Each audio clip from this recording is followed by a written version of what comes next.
Hello there, friends. It's Adam Stein, broker and owner here, Century 21 in Boca Raton, sunny South Florida, and coming to you like I do every month with the most current market data for the residential real estate market here, specifically in the Miami-Dade, Broward, and Palm Beach County submarket of Southeast Florida.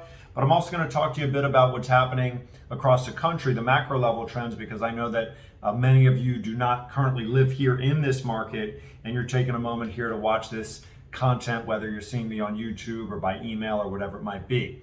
So let's talk about what's happening nationally here that's affecting the residential real estate market. So the Federal Reserve has increased their short-term benchmark key interest rate 4 times this year.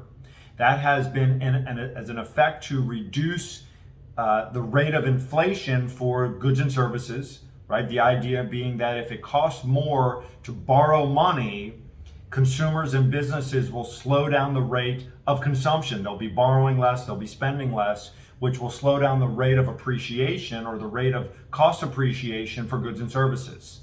I'm starting to see it here in my local market where at least gas prices are starting to come down. I drive an electric car, so it doesn't affect me that much, but I am seeing that gas prices are starting to come down here in our market in South Florida. Hopefully that's the case for you as well.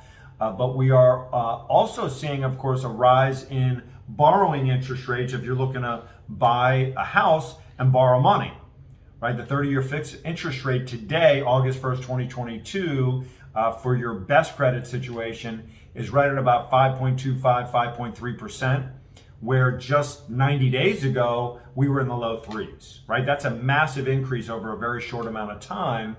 And that, of course, has had a major impact on a buyer's affordability factor, right? The house you could once afford to and want to buy, you may no longer be able to afford and want to buy simply because the cost of your financing has gone up, or you're no longer able to qualify for your monthly housing expense payment relative to your income or total obligations, right? That's how mortgage underwriting generally works. And so what does that mean to you if you're considering buying or selling right now? Well, if you're considering buying, I will say that across the board, historically, interest rates are still relatively low. I bought my first house, now this is in the late 90s, at 7.5%. Interest rates at varying times over the course of the history of borrowing have been as high as 18%, right? I know in the last decade or so, we've been spoiled with sub 5% borrowing rates for residential real estate. And so that's had a big effect on people's ability now to qualify for mortgages. But there are still buyers buying and there are still buyers qualifying for mortgages. Let's talk about on the seller side. So we have seen the price increase in single family home and townhouse and condo values accelerate at record levels. The median single family home price on average in the United States right now is the highest it's ever been, $416,000. Now that was a 13% year over year. Now this is across the country. This is in markets like South Florida, which, by the way, the median single family home price is up to $596,000, right? Or it's in the middle of some of the Midwestern states, or in Oklahoma or whatever, where home values have historically just been less than on the coastlines. And so we have still seen this massive increase in home price appreciation. But it's relative to the slice of the price point buy. And so here's what I mean. If we're looking at prices between 0 and 500,000, we're talking now on our local market, we are still seeing a ton of demand and we're still seeing a lot of competition. From 500,000 to $1 million here in our market, we're just going to keep these broader ranges for purposes of conversation.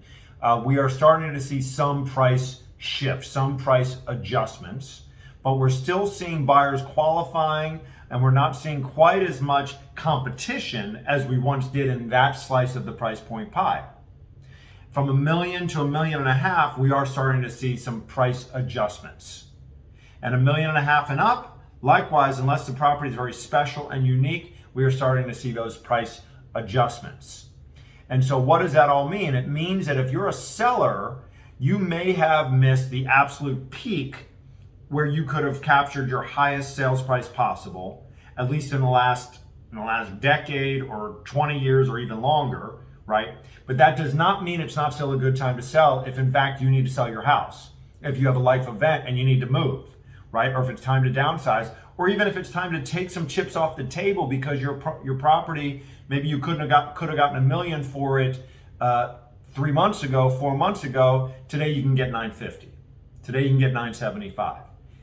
You still paid or bought it at a time where you've built up a ton of equity and a ton of appreciation, and it's still a good time to sell your house because you need to move. You've got a life event, you've got something going on, you want to move into the next stage of your life, it's still a good time to sell your house. What's the alternative? Wait it out and see where we get to at a later time? How does any of us know where the pricing is going to be 6 months, 12 months from now? On the flip side, right, if you're a buyer, you might say, well, look, I'm waiting for interest rates to come down. Okay, that could be a good strategy. I'm waiting for home prices to come down. Okay, that could be a good strategy, but how do we know? Now, the reality is, depending on the local market you're in, right? Real estate is a very localized business. Here in South Florida, man, the demand has been continuously strong and really has not stopped. Our phones was ringing all weekend long. I had the office phones forwarded to me, ringing all weekend long with buyers and interested parties from all over the world here coming to our local market, still wanting to buy and or rent South Florida real estate. So let's go over the numbers here in South Florida, okay? We did see a reduction in closings, which is very indicative of the increase in interest rates.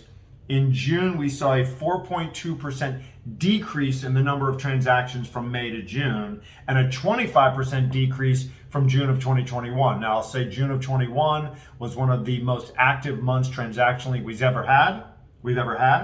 Actually, from July of 2020 through June of 2021 was probably the most active 12 months I've ever seen in 20 years of being in the real estate business, right? Starting July of 2021 through June of 2022, we've seen a reduction in the number of transactions, and most notably in June of 22 with rising interest rates. We did see an increase in the median single-family home price, though, from May to June, 2.3%, and 19% from June of 21 to 22. But we've also seen a massive increase in the number of new and total active listings, which means we're going to increase supply, okay? And increasing supply while demand stays the same means pricing is going to adjust and come down a bit.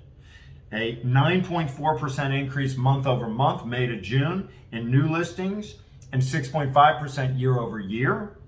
And a total in the number of total active listings was 37% increase month over month and 31% increase year over year. The month supply of inventory has nearly doubled from what was 1.2% to 1.2 months of inventory to 2.4 months of inventory. Now, that's still very low, historically speaking. A healthy market usually has, at least here in South Florida, between 3.5 and 4 months of inventory, which means if we listed no more houses today and we simply sold through all of the available inventory, it would take approximately 2.5 months to do it, all right? And so we typically see about a 4-month supply of inventory in a healthy, balanced market. So we're still out of balance. We still don't have enough homes to meet the demand for buyers looking here in sunny South Florida. It may not be the case throughout the entirety of the United States. I do know that listings overall throughout the entirety of the United States are increasing, while mortgage rates have also increased. So naturally, we're going to expect some pricing adjustments across the board. So you say, how much? I don't know, right? I don't think any of us knows. I think that if you have a driving desire to sell your property today because you have a real life event that is prompting you to sell your house, it could be a good time to sell. I think if you have a real driving desire to buy real estate, right, and you're making a long-term decision, because generally I advise all of my customers to make a decision with the longest term time horizon in mind that you possibly can, right? You're not buying a house for the next year or 2 years. If you are, you might want to consider renting, because generally it's not a great idea to do it for such a short period of time or a short time horizon, right? But if you're making a decision over a long time horizon, what we've seen historically is that residential real estate continues to be one of the most protected asset classes there is. Okay, so I've shared quite a bit of information with you. I've given you a lot of my thoughts and suggestions and opinions. I've been doing this for nearly 2 decades, and I've been coaching and supporting real estate agents in the thousands over the years, and I've helped so many of you buy and sell houses over the years that I'm thrilled to provide you with my point of view and the actual market data.